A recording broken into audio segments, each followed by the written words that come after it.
Hi all, ನಮಸ್ತೆ. ಈ order ಬಂದು ನನಗೆ ಏಪ್ರಿಲ್ 18ಗೆ ಇದ್ದಿದ್ದು. ಬ್ಯುಸಿ ಇದ್ದಿದ್ರ ಕಾರಣ ನಾನು ಪೋಸ್ಟ್ ಮಾಡೋದಕ್ಕಾಗಿಲ್ಲ, ಅಪ್ಲೋಡ್ ಮಾಡೋದಕ್ಕಾಗಲಿಲ್ಲ. ಸೊ ಹಾಗಾಗಿ ಇವತ್ತು ಆಗ್ತಾಯಿದ್ದೀನಿ. ಇವತ್ತು ನನಗೆ ಗ್ರೂಮ್ ಸೈಡ್ ಮೆಹಂದಿ ಇತ್ತು. ಅರೌಂಡ್ 15 to 20 ಮೆಂಬರ್ಸ್ ಇದ್ದರು ಅಂತ ಹೇಳಿದರು. ಸೊ ನಾವು ಲೊಕೇಶನ್ ರೀಚ್ ಆದ್ವಿ. ಅಲ್ಲಿ ಹಳದಿ ಶಾಸ್ತ್ರ ಎಲ್ಲ ನಡೀತಾ ಇತ್ತು.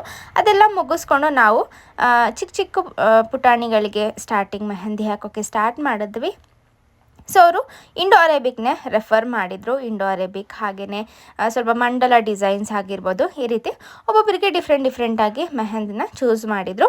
ಸೊ ಅವರಿಗೆ ಯಾವ ಥರ ಪ್ರಿಫರೆನ್ಸ್ ಇತ್ತು ಅದೇ ಥರ ನಾವು ಅವರಿಗೆ ಮೆಹಂದಿ ಹಾಕಿ ಕೊಟ್ವಿ. ಸೊ ಅರೌಂಡ್ 15 to 20 ಮೆಂಬರ್ಸ್, ಎಲ್ಲರದ್ದು ವೀಡಿಯೋ ಮಾಡೋದಕ್ಕಾಗಲಿಲ್ಲ. ಸೊ ಹೀಗೆ ನಾವು ಅಲ್ಲಿ ಮೆಹಂದಿ ಎಲ್ಲ ಮುಗಿಸ್ಕೊಟ್ವಿ. ಎಲ್ರಿಗೂ ಅರೌಂಡ್ 15 to 20 ಆದರು ಅಂತ ಅನಿಸುತ್ತೆ. ಸೊ ಹೀಗಿತ್ತು ಇವತ್ತಿನ ವ್ಲಾಗ್, ಇವತ್ತಿನ ಒಂದು ಚಿಕ್ಕ ವ್ಲಾಗ್. ಹೇಗೆ ಅನ್ನಿಸ್ತು ಕಮೆಂಟ್ ಮಾಡಿ. Thank you.